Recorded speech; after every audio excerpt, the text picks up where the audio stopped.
박조준 목사님께서 실패자의 하나님이라는 제목으로 말씀 증거해 주시겠습니다. 우리 함께 믿음의 고백 함께 하겠습니다. 하나님 나를 사랑하신다. 하나님 내 인생에 크고 비밀한 계획 가지고 계신다. 하나님 오늘도 나와 동행하셔서 그 계획 이루어 주신다. 아멘. 그렇게 될 줄로 믿습니다. 여러분, 사람은 누구나 숨기고 싶은 과거가 있습니다. 굉장히 부끄러워서 나만 알고 싶고 또 나도 잊고 싶은 그런 부끄러운 일들이 다 있습니다. 제가 주일학교 다닐 때 일인데요. 지금으로부터 한 30년 정도 전에 제가 한 2학년 때쯤 일입니다. 주일 아침에 이제 엄마가 헌금하라고 500원을 주셨습니다. 요즘 아이들이 한 1,000원쯤 헌금하거든요. 그러니까 30년 전에 500원이면 많이 했죠. 초등학교 2학년이. 다른 애들은 다 100원 하고 막 이럴 때인데, 제가 500원을 받아서 헌금하는 시간에 선생님께, 선생님, 엄마가 300원만 하고 200원은 다시 받아오라 그랬어요. 그 선생님이 저에게 200원을 주셨습니다. 그리고 제가 그걸로 맛있는 걸 사 먹었는데요. 제가 거짓말한 걸 선생님이 아셨어요. 왜냐하면 그 교회 담임 목사님이 저희 아버지셨거든요. 어느 담임 목사 사모가 500원 주고 그 200원 거슬러 오려고 하는 사람이 어디 있겠습니까? 선생님이 그렇게 주셔가지고 제가 그렇게 했던 적이 있는데, 여러분 이게 참 부끄러운 일이지만 이 정도는 제가 여러분들 앞에서 웃으면서 제가 그런 일이 있었다라고 말씀드릴 수 있습니다. 그러나 여러분들에게 절대로 말할 수 없는, 말하기 싫은 그런 일도 제 인생에 있습니다. 아마 여러분들도 그런 것들 한두 가지쯤은 다 가지고 계실 텐데요.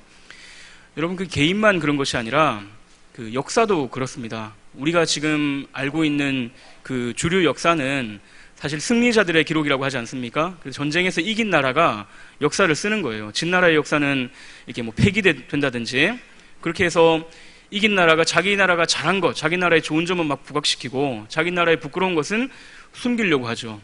그리고 진 나라의 나쁜 점은 또 막 부각시켜가지고 이 나라는 이래서 멸망할 수밖에 없었다, 그런 식으로 기록한다는 것을 우리가 알고 있습니다. 그러니까 여러분, 사람은 개인이든지 아니면 단체든지 국가든지 자기들의 잘못은 최대한 덮고 싶어하고 좋은 점만 부각시켜서 나는 괜찮다, 우리는 괜찮다, 이렇게 말하고 싶어하는 것, 그걸 기록하는 것이 사람입니다.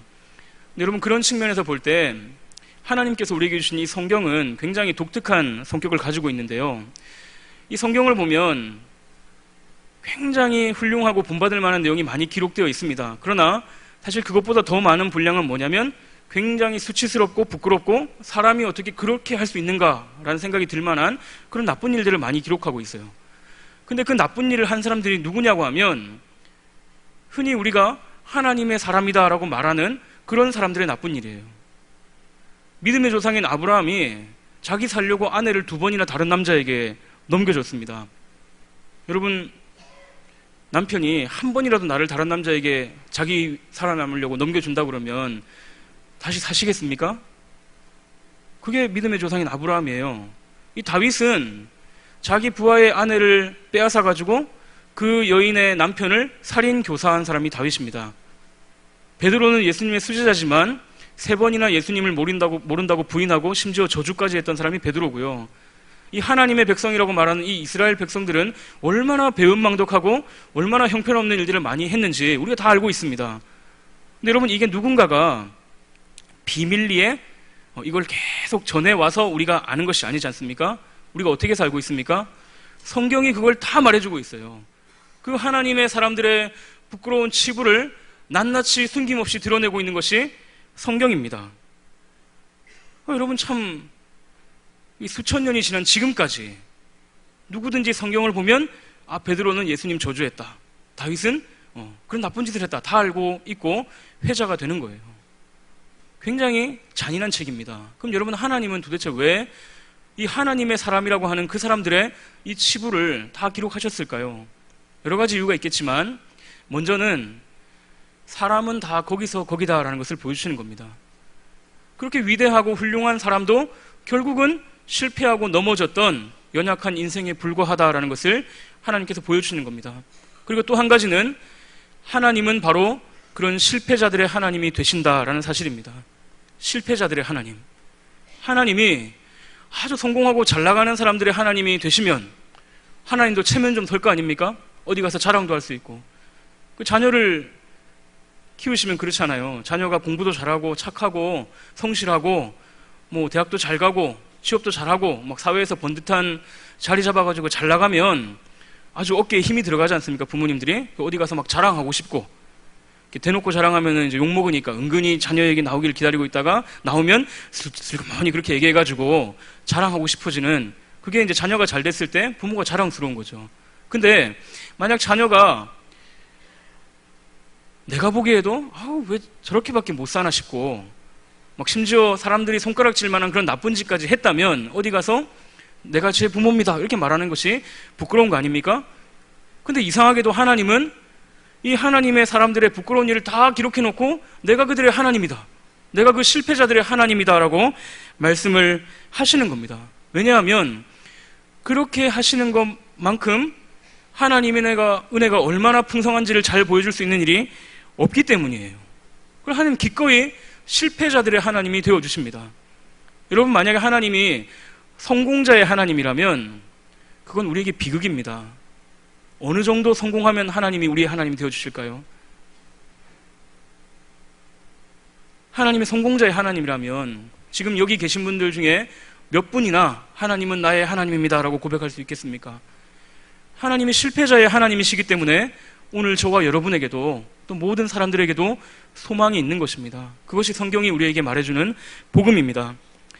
오늘 우리가 이 시편 51편 다윗의 시를 함께 봤는데요, 우리가 좀 이 시를 살펴보면서 하나님께서 어떻게 그 실패자들을 다시 회복시키시는가, 어떻게 그들이 하나님의 사람으로 살아갈 수 있게 하시는가를 함께 보려고 합니다. 여러분, 이게 지금 다윗이 지은 시니까 이건 다윗 개인의 바람을 기록한 거지 어떻게 거기서 우리가 그런 원리를 찾을 수 있느냐 생각할 수 있겠지만, 여러분, 이건 하나님께서 우리에게 주신 말씀입니다. 하나님의 말씀입니다. 그래서 우리 이 말씀을 통해서 어떻게 하나님께 나아갈 수 있는가를 우리가 함께 살펴보겠습니다. 여러분, 다윗이 누굽니까? 다윗 잘 알고 계시죠? 이스라엘의 두 번째 왕이고 하나님께서 정말 높여주셨던 아주 강력한 왕국을 이루었던 왕입니다. 날마다 하나님을 노래했던 시인이었고, 그리고 하나님께서 다윗을 뭐라고 평가하시냐면 내가 이새의 아들 다윗을 보니 내 마음에 꼭 맞는 사람이다, 내가 그를 통해서 내 뜻을 다 이루겠다, 이렇게 말씀하셨을 정도로 하나님의 사랑을 받았고 또 하나님을 뜨겁게 사랑했던 사람이 바로 다윗입니다. 그래서 아마 우리 여기서 조사해가지고 성경 인물 중에 누구를 제일 좋아하십니까? 물어봤을 때 저는 다윗을 제일 좋아합니다, 아마 그렇게 말씀하시는 분들이 꽤 많을 거예요. 근데 여러분, 다윗이 그렇게 훌륭한 사람이지만 또 한편으로 보면 다윗은 정말 최악의 인간입니다. 다윗만큼 나쁜 사람을 우리가 만나보기 어렵습니다. 자, 이 시편 51편 제목을 우리가 한번 보려고 하는데요, 여러분 가지고 있는 성경 51 옆에 보시면 제목이 있습니다. 우리 같이 한번 읽겠습니다. 다윗이 밧세바와 동침한 후에 선지자 나단이 그에게 왔을 때. 자, 지금 이 시편이 어떤 배경에서 쓰여졌는가를 말해주는 표제입니다. 잘 알고 있지만 그래도 다시 한번 간단하게 살펴보겠습니다. 여러분, 다윗이 이 왕이 된 이후에 이스라엘이라는 나라와 암몬이라는 나라가 전쟁을 하게 됩니다. 그때 다윗의 군인들이 전쟁터에 나가 싸우고 있는데요, 그 중에 우리아라고 하는 굉장히 충신 장군이 있었습니다. 다윗이 어느 날 이 혼자 왕궁 옥상에 있다가 이 우리아의 아내인 밧세바가 목욕을 하는 걸 본 거예요. 다윗이 그 여인을 데리고 와서 같이 잠자리를 가집니다. 눈이 맞은 게 아니라 다윗이 권력을 이용해서 그렇게 한 거예요. 근데 이 밧세바가 임신을 하니까 다윗이 그 죄를 덮어야 되잖아요. 그래서 전쟁터에 나가 있는 우리아를 부릅니다.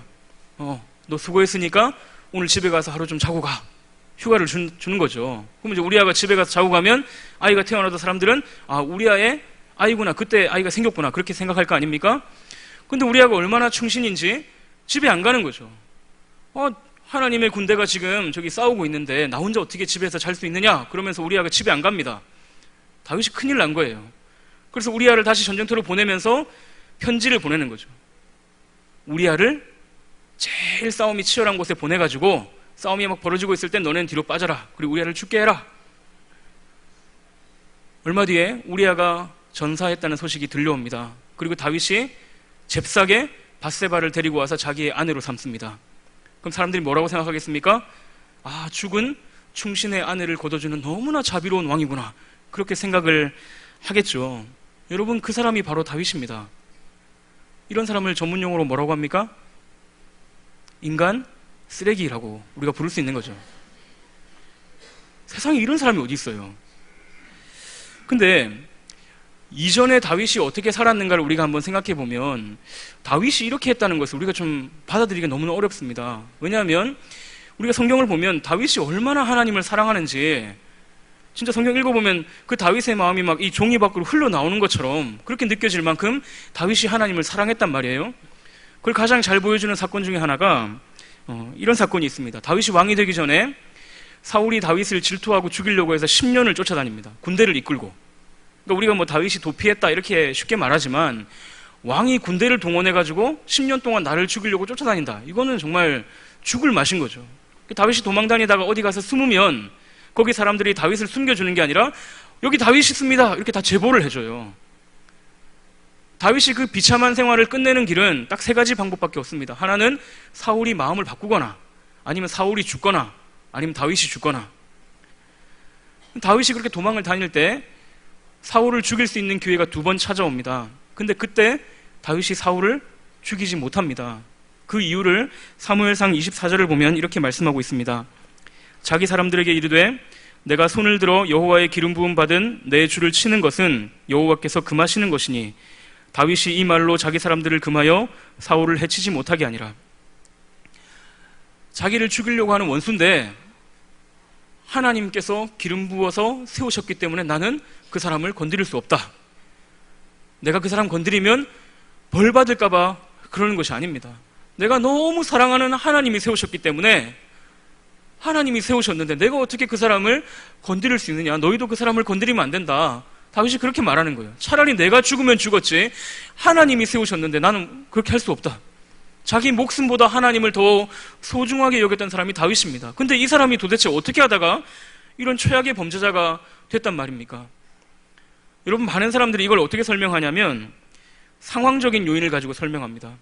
다윗이 정말 전쟁터 나가고 뭐 힘들 때는 하나님을 의지해가지고 괜찮았는데 이제 왕이 되고 나라가 안정되고 평안해지고 부하들이 전쟁터 나와서 알아서 잘 싸워주고 그러니까 다윗이 영적으로 나태해져가지고 이렇게 심각한 죄에 빠지게 되었다. 여러분, 그 말이 맞는 말이죠. 상황이 굉장히 큰 영향을 준 것이 맞습니다. 그러나 다윗이 이렇게 심각한 죄를 저지르는 결정적인 원인은 외부에서 온 것이 아닙니다.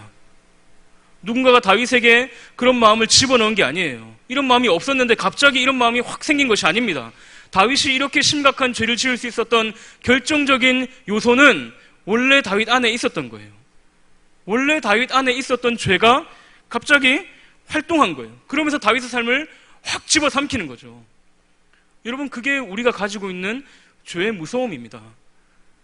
죄가 아무 영향을 안 주고 있는 것 같지만 어느 날 죄가 활동하기 시작하면 우리의 삶을 한꺼번에 집어삼켜버리는 거예요. 여러분, 다윗이 그것을 시편 51편을 보면 이렇게 고백합니다. 3절과 5절을 한번 같이 읽겠습니다.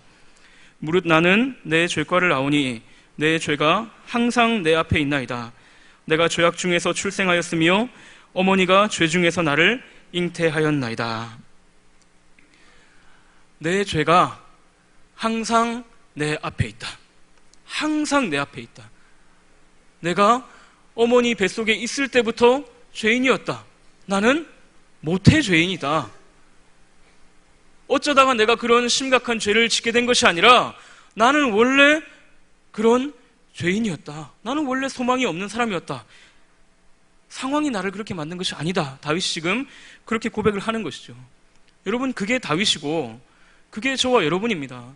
우리가 살아가면서 때로는 정말로 부끄러운 죄를 지을 때가 있어요. 또 어떤 죄는 정말 내가 끊고 싶은데 안 끊어지는 게 있습니다. 그럴 때 나는 원래 그런 사람 아닌데, 나 원래 그런 나쁜 짓 안 하는데 내가 어쩌다 보니 그렇게 하게 됐네? 나 원래 그런 사람 아니에요. 여러분, 원래 그런 사람이 맞습니다. 그게 진짜 우리입니다. 우리는 우리가 생각하는 것보다 훨씬 더 형편없는 존재예요. 제가 가끔 그런 생각합니다. 내가 목사가 아니었으면 진짜 형편없이 살았겠구나. 이런 얘기를 제가 한 번씩 하는데 그러면 옆에 있는 다른 목사님들이 동의를 합니다. 저한테 동의하는 게 아니라 자기들도 그렇다는 거예요. 왜 그런 얘기를 하냐면 목사인데도 때로는 나에게 너무나 형편없는 모습이 있다는 걸 발견하기 때문이죠. 내가 목사니까 그나마 절제해서 이 정도 살고 있는 거지, 야, 내가 목사 아니었으면 정말 큰일 났겠구나, 그런 생각을 가끔 합니다. 가끔. 너무 자주 한다고 생각하지 마십시오. 여러분, 우리가 다 서로 다른 상황 속에 살고 있지만 어쩔 수 없이 죄를 억제해야 되는 그런 환경 속에 살고 있어요. 우리가 원하는 대로 다 죄를 지으면 어떻게 됩니까? 잡혀가겠죠. 그죠? 때로는 잡혀갈 만한 그런 죄를 짓고 싶을 때도 있지 않습니까?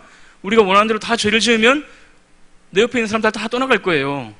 그렇게 막 자기 하고 싶은 대로 다 하는 사람과 누가 가까이 있겠습니까? 우리에게 하나님께서 주신 양심이 비록 왜곡되긴 했지만 그래도 아직까지는 작동하고 있기 때문에 우리가 죄를 어느 정도 억누르고 있고요. 우리가 체면이 있어서 죄를 잘 못 지을 때도 있습니다. 근데 우리가 그렇게 죄를 안 지을 때가 있으니까 어떻게 생각하냐면 나는 괜찮아, 나 그렇게 죄 많이 안 짓는 괜찮은 사람이야, 그렇게 생각하는데, 여러분 진짜 우리 마음을 들여다보면 시커먼 거 있다는 것 여러분 다 알고 계시지 않습니까? 여러분, 이게 죄 짓는 거 합리화시키려고 어쩔 수 없이 죄 지을 수밖에 없는 존재니까 그냥 이해해주자, 그런 얘기를 하려고 하는 것이 아닙니다. 우리가 본질적으로 그렇게 형편없는 존재이기 때문에 하나님의 은혜가 절실하게 필요하다는 거예요. 오늘 보면 10절을 보면 다윗이 이렇게 고백합니다. 하나님이여, 내 속에 정한 마음을 창조하시고 내 안에 정직한 영을 새롭게 하소서. 쉬운 성경을 보면 이렇게 번역하고 있어요. 오 하나님, 내 속에 깨끗한 마음을 만들어 주시고 내 안에 올바른 마음을 새롭게 해 주소서. 만들어 주시고 새롭게 해 주소서. 여러분, 다윗이 하나님, 저 이제 똑바로 살겠습니다. 저 이제 죄 안 짓고 저 이제 정말 하나님 기뻐하시는 대로 제가 그렇게 잘 살아보겠습니다, 그렇게 고백하지 않습니다. 우린 자주 그렇게 말하잖아요. 하나님, 저 이제 잘할게요, 저 이제 죄 안 지을게요, 저 이제 잘할 수 있습니다, 잘해보겠습니다, 그렇게 말하는데 다윗이 그렇게 고백하지 않습니다. 왜냐하면 자기 자신을 딱 보니까 자기 스스로의 의지로는 그렇게 될 수 없다는 거죠. 자기가 노력해서, 자기가 원해서 자기가 선해지고 하나님께 인정받을 만한 그런 존재가 될 수 없다는 것을 다윗이 깨달은 겁니다. 하나님이 새롭게 해주셔야만, 하나님이 깨끗한 마음을 만들어 주셔야만 그렇게 될 수 있다는 거예요. 사랑하는 여러분, 많은 사람들이 이렇게 생각하며 살아갑니다. 내가 조금 더 노력하면 나 변화될 수 있어. 나 이제부터 가족들에게도 친절하게 말하고 말도 조심하고 나 이제 다른 사람들에게 잘할 거야. 나 이제 변화될 거야. 그럼 나 이제 괜찮은 사람 될 수 있어. 내가 그렇게 하면 하나님도 내 노력을 인정해 주실 거고, 물론 내가 옛날에 죄 지은 거 맞지만 내가 그렇게 노력하고 조금씩 변해 나가면 그 죄 좀 덮여질 거야. 이제 나도 달라질 거야. 많은 사람들이 이렇게 생각합니다. 내가 나를 바꿀 수 있다. 여러분, 그게 얼마나 헛된 생각인지 아셔야 됩니다. 그건 불가능한 일입니다. 만약 우리가 노력해서 우리가 변할 수 있고 우리의 의지로 우리가 정말 열심히 하려고 해가지고 우리가 하나님이 원하시는 그 수준에 도달할 수 있었다면 왜 예수님이 십자가에 죽으셨겠습니까? 그냥 놔두면 잘할 건데, 알아서 내버려두면 스스로 노력해가지고 착하게 잘 변해갈 건데 왜 쓸데없이 예수님이 죽으셨겠어요? 불가능하기 때문입니다. 불가능합니다. 예수님이 우리를 위해 십자가에 죽으시고 우리의 죄값을 다 치르시고 그분이 피를 쏟으셔서 우리의 죄를 씻어주지 않으시면 도무지 변화될 수 없고 회복될 수 없는 폐기물 같은 존재가 저와 여러분이기 때문에 예수님이 십자가에 죽으신 거예요. 여러분, 우리에게 있는 어떤 부끄러운 과거나 정말 사람들에게 말할 수 없는 그 죄가 어쩌다 보니 실수로 된 게 아닙니다. 원래 그게 우리의 모습이에요. 어쩌다 보니까 그게 덮여졌죠. 어쩌다 보니 사람들이 모르게 넘어왔죠. 그러니까 우린 자꾸 그걸 덮으려고 하고 인정하지 않으려고 합니다. 가끔 이런 말씀하시는 분을 만날 때가 있습니다. 내가 그때 내 인생의 그 최악의 모습을 봤어. 내가 내 밑바닥을 보고 왔어. 나 지금 좀 많이 회복되고 있는 중이야. 여러분, 제가 장담할 수 있습니다. 그건 밑바닥 아닙니다. 그게 밑바닥이 아니에요. 우리는 훨씬 더 밑으로 떨어질 수 있는 사람들입니다. 여러분, 지금 하나님께서 이 다윗을 통해서 가르쳐 주시는 것이 뭡니까? 내 마음에 꼭 맞는 사람이다. 내가 그를 통해 내 뜻을 다 이루겠다. 이렇게 말씀하셨던 다윗이 지금 여기 앉아있는 우리 중에 누구도 짓지 않을 그런 죄를 짓는단 말이죠. 우리가 흉내도 낼 수 없을 만큼 하나님을 뜨겁게 사랑했던 다윗이 이렇게 비참하게 된단 말이에요. 다윗이 가식 떨다가 들통난 게 아니잖아요. 정말로 하나님을 사랑하고 정말 하나님 향해 순전한 마음을 갖고 있었단 말이죠. 그럼 여러분, 이 다윗의 실패가 우리에게 가르쳐 준 것이 뭡니까? 다윗도 실패하는데, 이런 다윗이 실패하는데 다윗만큼 하나님을 사랑하지도 않고 다윗만큼 하나님을 향해 순전한 마음도 없고 다윗만큼 하나님을 간절하게 열망하지도 않는 저와 여러분은 과연 실패하지 않고 살아갈 수 있겠습니까? 하나님이 붙잡아주지 않으시면, 하나님이 우리 안에 정한 마음을 창조하시고 정직한 영을 새롭게 하여 주지 않으시면 우리는 소망이 없는 죄인들입니다. 실패자들입니다. 그럼 여러분, 우리가 그 사실을 알게 됐습니다. 그러면 이제 어떻게 해야 됩니까? 지금 다윗이 시편 51편에서 자기의 죄를 고백하면서 용서해달라고 기도하고 있고요, 자기의 마음을 새롭게 해달라고 기도합니다. 그리고 계속해서 기도를 하고 있는데 11절을 한번 보시면, 나를 하나님 앞에서 쫓아내지 말아주십시오, 하나님의 성령을 거두지 말아주십시오, 이렇게 기도합니다. 당연한 거죠. 자기가 보니까 하나님이 쫓아내시는 게 당연하고 성령이 떠나시는 게 당연한 거예요. 자, 근데 지금 이 11절은 어떻게 보면 좀 소극적입니다. 하나님, 그렇게 하지 말아주십시오 라고 하는 거라면 12절을 보면 좀 더 적극적으로 다윗이 하나님께 뭔가 해달라고 요청하는 것이 있습니다. 우리 12절을 같이 한번 읽겠습니다. 시작.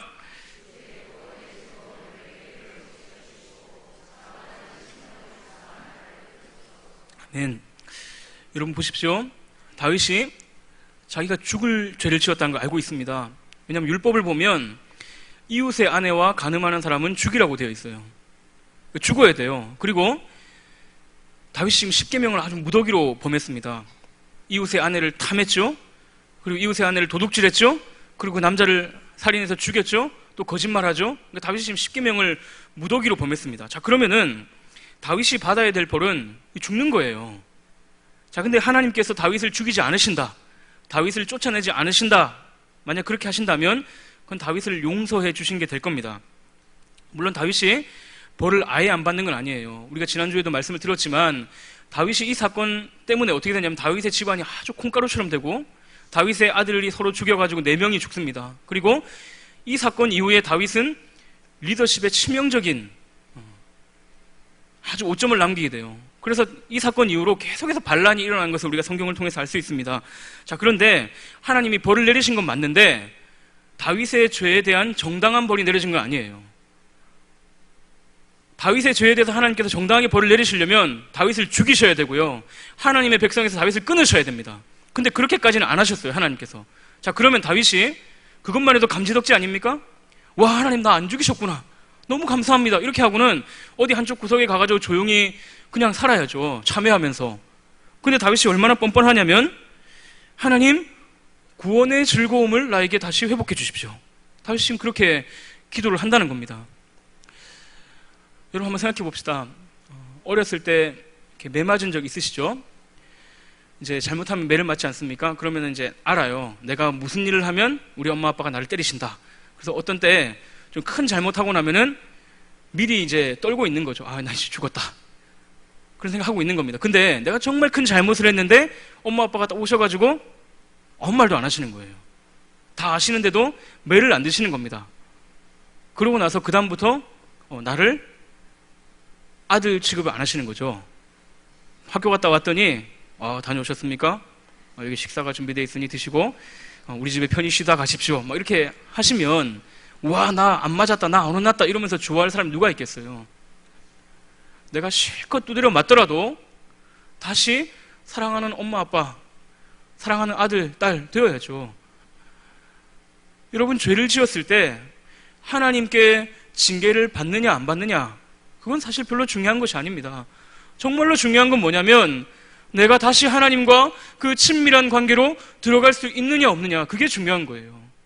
왜냐하면 이 죄라는 것은 처음부터 하나님과의 관계를 끊는 겁니다. 벌도 있지만 하나님과의 관계를 끊어버리는 거예요. 여러분, 아담과 하와가 선악과를 먹었을 때 어떻게 되는지를 한번 보면은 처음에 벌거벗은 것을 알고 부끄러워하는 거죠. 그전에는 아무 문제가 없었는데 죄를 짓고 나니까 자기들에게 뭔가 문제가 생겼다는 걸 아는 겁니다. 그래서 무화과 나무 잎으로 가리죠. 그 다음에 하는 일이 뭐냐면 숨는 겁니다. 뭐를 피해서 숨었을까요? 하나님을 피해서 숨는 거예요. 죄를 짓고 나니까 이제 하나님 앞에 갈 수 없는 거죠. 피하고 싶은 거죠. 여러분, 그게 죄가 하는 일입니다. 여러분, 우리가 죄 지었을 때 그 다음 기도가 막 뜨겁게 나오던가요? 죄 짓고 나서 막 손들고 기도하고 이런 사람 본 적 있습니까? 죄 짓고 나서 예배 드리려고 그러면 너무 기쁘고 하나님 만날 생각이 들뜨고 그렇던가요? 죄 짓고 나서 교회 오려고 그래 보세요. 막 불편하고 무슨 일 생겨가지고 좀 못 가면 좋겠고, 교회 오면 어디 앉고 싶어요? 죄 짓고 나서. 지금 기둥 뒤에 앉으신 분들 죄송합니다만 기둥 뒤에 앉고 싶죠. 안 보이는데 앉고 싶어요. 그러니까 앞에 있는 목사도 사실 보기가 불편한 겁니다. 내가 하나님의 사랑 못 받을 것 같고 하나님도 나를 별로 안 좋아하실 것 같은 거예요. 그게 죄가 우리 마음속에 하는 일입니다. 그런데 여러분, 우리에게 하나님의 은혜가 필요하지 않은 순간이 한순간도 없지만 우리가 죄를 지었을 때보다 하나님의 은혜가 필요한 때가 있습니까? 우리가 죄를 지었으면 다시 하나님께 나아가서 하나님 제발 저를 용서해 주십시오. 다시 저에게 은혜를 주십시오. 그렇게 하나님께 은혜를 구걸해야 되는 거잖아요. 근데 죄 지으면 그게 안 된단 말이에요. 하나님 앞에 못 가요. 그러니까 하나님께서 오십니다. 우리가 못 가니까. 아담과 하와가 숨어 있을 때 하나님이 찾아가시죠. 다윗이 이 죄를 짓고 하나님을 떠나 살고 있는데 하나님이 나단 선지자를 보내가지고 다윗에게 말씀하시는 거예요.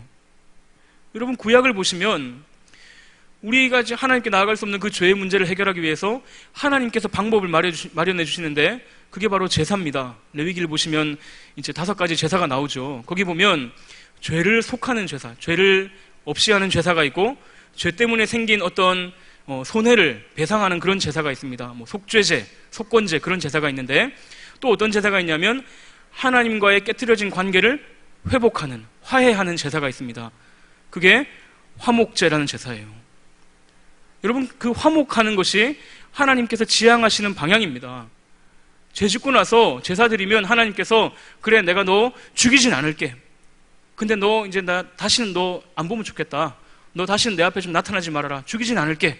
하나님 그렇게 하시는 것이 아니라 다시 하나님과의 관계를 회복하기 원하십니다. 하나님과 그 사랑하는 관계로. 여러분, 그게 하나님의 용서고 그게 하나님의 화목이고 그게 구원의 즐거움이 회복되는 거예요. 하나님과의 관계가 회복되는 것. 제가 높아심에서 한 가지 말씀드리면, 어떤 분들은 이 구원받은 즐거움을 교회 와서 봉사하면서 느끼는 기쁨이라고 생각하십니다. 물론 그런 기쁨도 있죠. 그러나 여러분, 우리가 교회에서 봉사하는 것은 밖에서 자원봉사하는 것과 굉장히 성격이 비슷합니다. 밖에서 자원봉사해도 뿌듯하고 만족이 있고 기쁨이 있어요. 하나님과의 관계없이 그런 기쁨만 있다면 그건 구원의 기쁨과 아무 관계가 없는 거예요. 이 구원의 즐거움은 다시 하나님과의 관계가 회복되는 겁니다. 그게 하나님께서 우리에게 주시는 화목이에요. 요한일서 4장 10절을 보시면 이렇게 말씀합니다. 사랑은 여기 있으니 우리가 하나님을 사랑한 것이 아니요 하나님이 우리를 사랑하사 우리 죄를 속하기 위하여 화목제물로 그 아들을 보내셨습니다. 화목제물로 아들을 주십니다. 로마서 5장은 이렇게 말씀합니다. 우리가 원수 되었을 때 그 아들의 죽으심으로 말미암아 하나님과 화목하게 되었은즉 화목하게 된 자로서는 더욱 그의 살아나심으로 말미암아 구원을 받을 것이니라. 그뿐 아니라 이제 우리로 화목하게 하신 우리 주 예수 그리스도로 말미암아 하나님 안에서 또한 즐거워하느니라. 이게 하나님께서 원하시는 방향입니다. 하나님이 우리를 실패한 그 자리에, 죄 때문에 나오지 못하는 저 멀찌감치 떨어져 있는 그 자리에 머물러 있기를 원하시는 것이 아니에요. 감히 하나님께 나아갈 면목이 없고 염치도 없고 다시 하나님의 은혜를 기대할 만한 그런 염치가 없지만, 근데 하나님께서 화목제물로 아들을 주셨단 말입니다. 우리가 요청한 게 아니라 하나님이 주셨어요. 하나님이 손을 내미셨습니다. 여러분, 그렇기 때문에 하나님, 저는 죄가 있어서 저는 잘못을 하고 저는 실패를 해가지고 하나님 앞에 나아갈 면목이 없습니다. 제가 무슨 염치로 그렇게 나아가겠습니까? 저는 그렇게 못하겠습니다. 여러분, 이건 겸손이 아닙니다. 그건 겸손 아니에요. 그건 불신앙이에요. 하나님께서 자기 아들까지 내어주시면서 우리에게 내미신 손을 뿌리치는 일입니다. 제가 중학교 한 1학년, 2학년 때쯤 일인데요. 제가 집에서 굉장히 크게 잘못한 적이 있습니다. 저희 부모님이 굉장히 실망을 하시고 또 저녁에 제가 혼나고 밤이 됐어요. 제가 그때 저희 아버지랑 같이 같은 방에서 자고 있었는데 그날은 아버지랑 못 자겠더라고요. 제가 너무 큰 잘못을 해가지고. 그래서 제가 밤이 돼서 어떻게 했냐면, 그때 저희 집이 교회랑 붙어 있었거든요. 문 열고 나가면 이제 교회고, 이제 문 열고 들어가면 이제 저희 집에 방이 이렇게 있고 그랬는데, 제가 제 이불과 베개를 들고 예배당으로 갔습니다. 기도하러 간 건 아니겠죠? 가서 제가 교회 장의자에 누웠습니다. 아버지가 오시더라고요. 와서 방에 들어와서 자라 그러셨어요. 제가 방에 들어가서 못 자겠다 그랬습니다. 그러니까 아버지가 계속 들어와서 자라. 그래서 제가 방에 들어가서 잤어요. 제가 그때는 잘 몰랐습니다. 근데 제가 나이를 조금씩 먹어가면서 이 일이 많이 생각이 납니다. 아, 이게 용서구나. 아, 이게 하나님의 사랑이구나. 여러분, 아버지가 오셔서 방에 들어와서 자라고 하는데 제가 아빠, 저는 아까 그거 잘못했으니까 그냥 여기서 계속 잘게요, 이렇게 하면 그게 아버지의 마음에 드는 행동이겠습니까? 아버지의 사랑을 무시하는 것이죠. 여러분, 우리는 실패했고요. 우리는 죄지어서 차마 하나님께 나아가지 못하겠고 어디 한쪽 구석에 숨어 있고 싶고 정말 다시 하나님의 사랑을, 하나님의 은혜를 정말 기대하지 못하겠는데, 차마 그럴 염치가 없는데 하나님이 죄지었다고 해서 우리를 내쫓으시는 것이 아니라, 버리시는 것이 아니라 다시 찾아오시고 다시 불러주시고 깨끗하게 회복시키시고 다시 하나님의 그 자녀의 지위를 회복시켜 주신다라는 겁니다. 여러분, 그게 하나님이 우리에게 주는 화목이고 그렇게 하시는 분이 우리 하나님이에요. 여러분, 지금 다윗이 구원의 즐거움을 다시 회복해 주십시오, 이거 뻔뻔스럽게 그냥 이것도 좀 해주세요 이렇게 하는 것이 아니라 바로 그런 하나님께 호소하는 거예요. 하나님, 저 태어날 때부터 죄인입니다. 저 큰 죄 지었고 저 죽을 죄 지은 놈 맞습니다. 하나님, 저의 죄를 용서해 주십시오. 그러나 하나님, 제가 정말로 원하는 것은 다시 하나님을 사랑하는 것입니다. 하나님, 저를 버리지 말아 주십시오. 하나님, 저에게 그 구원의 즐거움을 다시 회복시켜 주십시오. 다윗이 지금 그렇게 하나님께 기도하고 있습니다. 사랑하는 여러분, 여러분의 마음속에는 구원의 즐거움이 있으십니까? 정말 그 하나님과 사랑하는 그 기쁨이 여러분들에게 있으십니까? 여러분, 많은 사람들이 정말 예전에 하나님을 사랑했고 하나님 위해서 살겠다 생각했었는데, 열심히 신앙생활 했는데 어느 순간 그걸 다 잃어버리고 그저 그냥 교회만 왔다 갔다 하는 그런 명목상의 신앙생활을 하는 분이 많다는 것을 알고 있습니다. 여러분, 왜 그렇게 됐습니까? 세월의 풍파 때문입니까? 아니면 이 힘든 세상 살면서 어떻게든지 좀 살아보려고 세상과 많이 타협하다 보니까 하나님 앞에 설 면목이 없어지셨습니까? 아니면 좀 큰 죄를 지어서 감히 못 나가시겠습니까?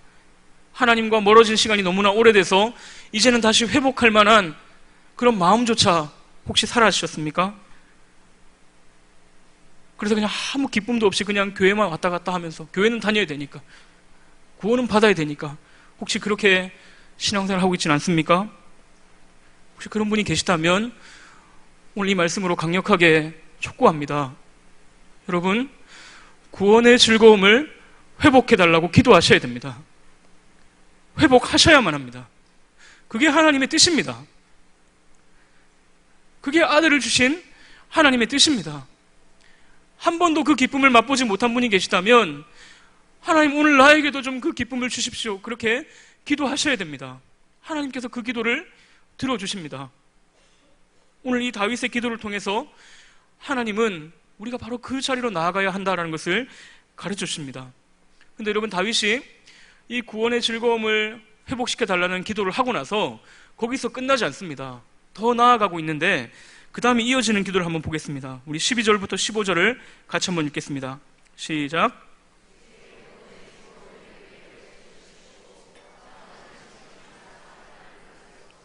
그리하면 내가 범죄자에게 주의 도를 가르치리니 죄인들이 주께 돌아오리이다. 하나님이여 나의 구원의 하나님이여 피 흘린 죄에서 나를 건지소서. 내 혀가 주의 의를 높이 노래하리이다.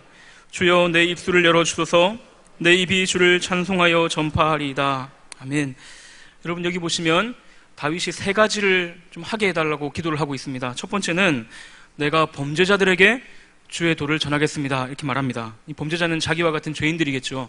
두 번째는 내 혀가 주의 의로우심을 노래하겠습니다 라고 말합니다.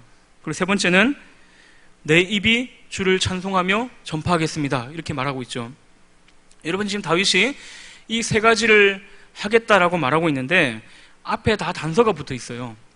그냥 하는 것이 아닙니다.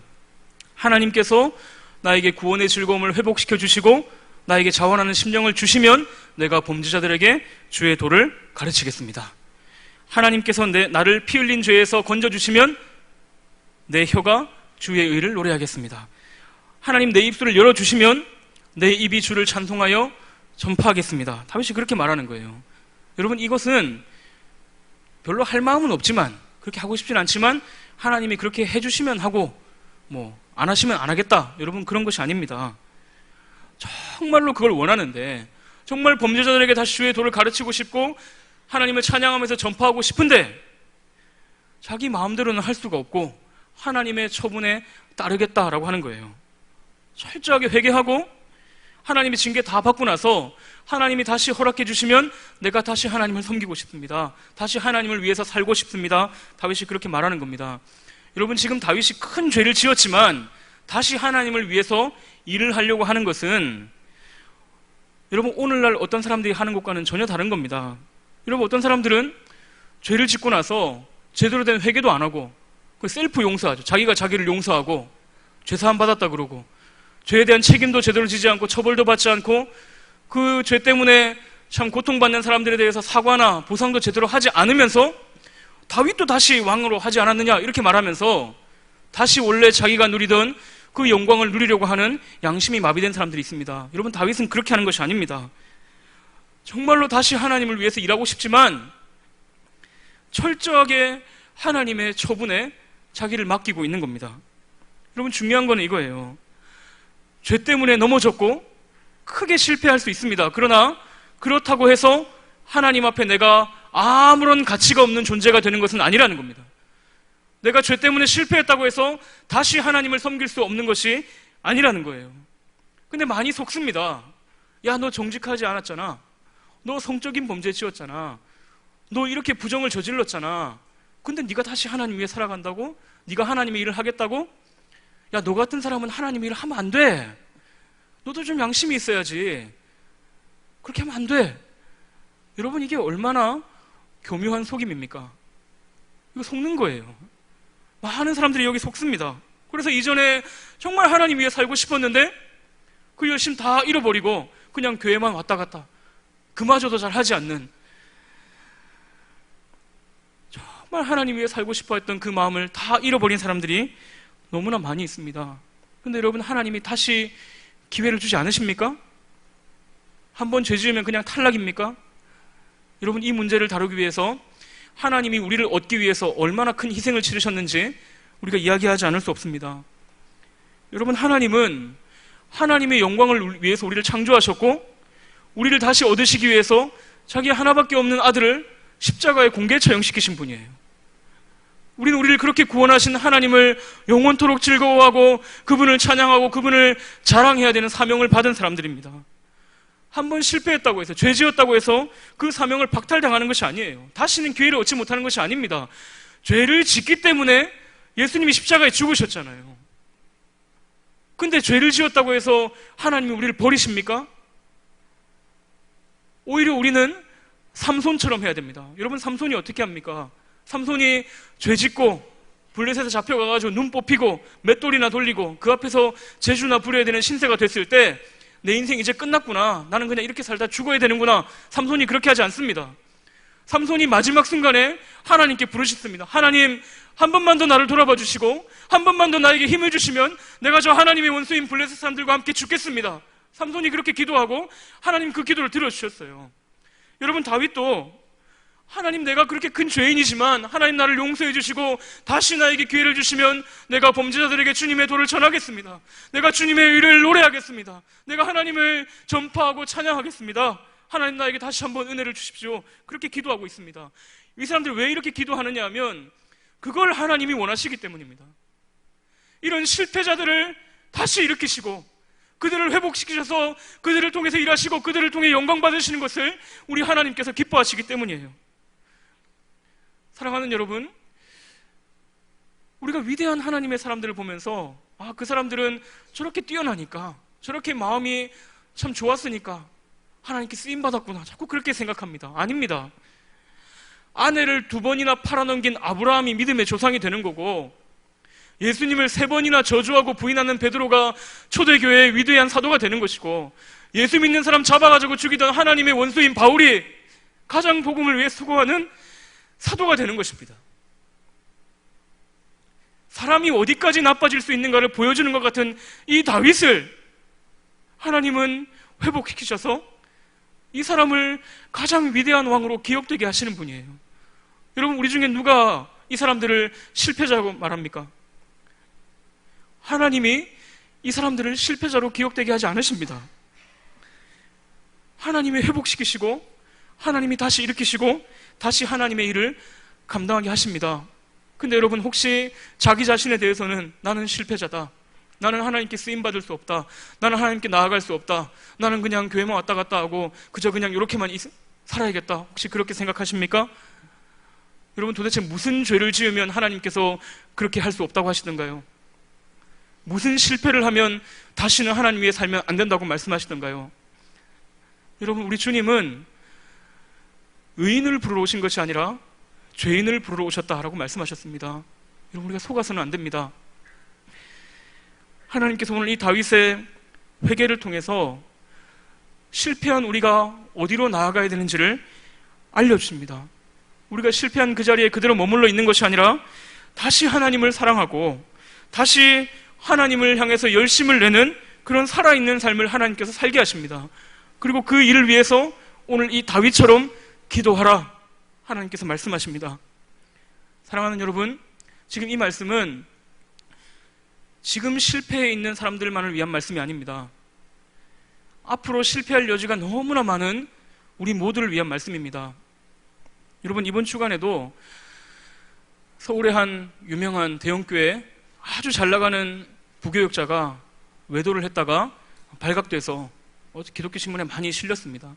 제가 이 본문으로 말씀을 준비하다 그 소식을 듣고 나서 과연 내가 이 말씀을 전해야 되는가 많이 고민을 했는데, 여러분, 이제 우리가 그런 소식을 들어도 별로 놀라지 않습니다. 또 그런 일이 일어났구나. 그래서 어떤 유명한 목사님은 이런 소식이 들리면 다음은 네 차례다 그러면서 경각심을 가진다고 하시잖아요. 근데 여러분, 목회자들만 그렇게 실패합니까? 직분 때문에 더 많이 부각되니까 그렇죠. 여러분, 이 돈을 숭배하고 있고 정말 그 음란이 미화되고 있고 하나님 없이 사는 것이 너무나 당연한 것처럼 하나님 말씀대로 살아가면 정말 무시당하고 때로는 불이익도 감수해야 되는 이 세상을 우리가 살면서 과연 우리가 걸어가야 될 그 믿음의 경주를 넘어지지 않고 실패하지 않고 끝까지 완주할 수 있겠습니까? 여러분, 넘어지지 않으시기를 바랍니다. 그러나 혹시 넘어지시더라도 여러분, 이 다윗의 기도를 기억하십시오.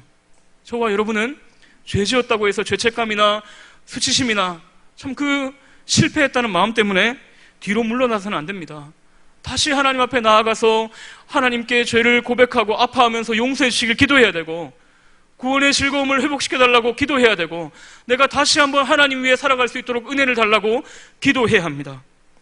우리 하나님은 실패자의 하나님이십니다. 사랑하는 자녀들이 실패자로 인생을 마감하는 것 하나님 기뻐하지 않으십니다. 사랑하는 성도 여러분, 실패의 자리로 떨어지시더라도 다시 하나님 앞에 나아가서 하나님의 손 붙들고 일어서시고 다시 하나님 위해 살아가는 저와 여러분이 되기를 간절히 원합니다. 우리 함께 좀 찬양하고 기도하겠습니다. 이 시간 우리 정결한 마음 주시옵소서라는 찬양 함께 부를 텐데, 오늘 우리가 함께 살펴봤던 시편 51편 말씀에 곡을 붙인 찬양입니다. 여러분 이 시간 이 찬양 부르실 때 정말 우리 마음의 중심을 담아서 좀 하나님의 은혜를 구하면서 함께 이 찬양 함께 부르겠습니다.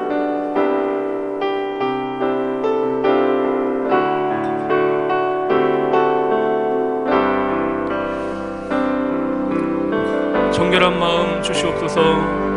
정결한 마음 주시옵소서. 오 주님, 정직한 영을 새롭게 하소서. 정결한 마음 내게 주시옵소서. 정결한 마음 주시옵소서. 오 주님, 정직한 영을 새롭게 하여 주시옵소서. 정직한 영을 새롭게 하소서. 나를 주님 앞에서 멀리하지 마시고 나를 주님 앞에서 멀리 하지 마시고 주의 성령을 거두지 마옵소서. 주님의 구원의 즐거움 다시 회복하여 주시옵소서. 그 구원의 기쁨 다시 회복시키시. 주님만을 섬기는 변치 않는 마음 내게 주시옵소서. 변치 않는 마음 내 안에 주소서.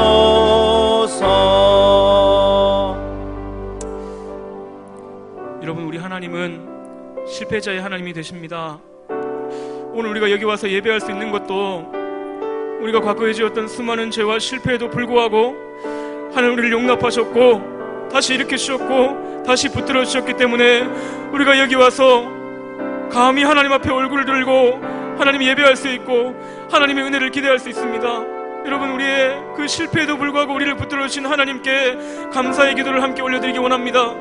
또한 기도하고 싶은 것은 혹 지금 이 자리에 실패하고 죄 때문에 넘어져서 참 내가 하나님의 은혜를 기대하지도 못하겠고 내가 다시 하나님을 위해 살아가고자 하는 마음을 다 잃어버리신 분이 계시다면 하나님 나에게 그 구원의 즐거움을 다시 회복시켜 주시옵소서.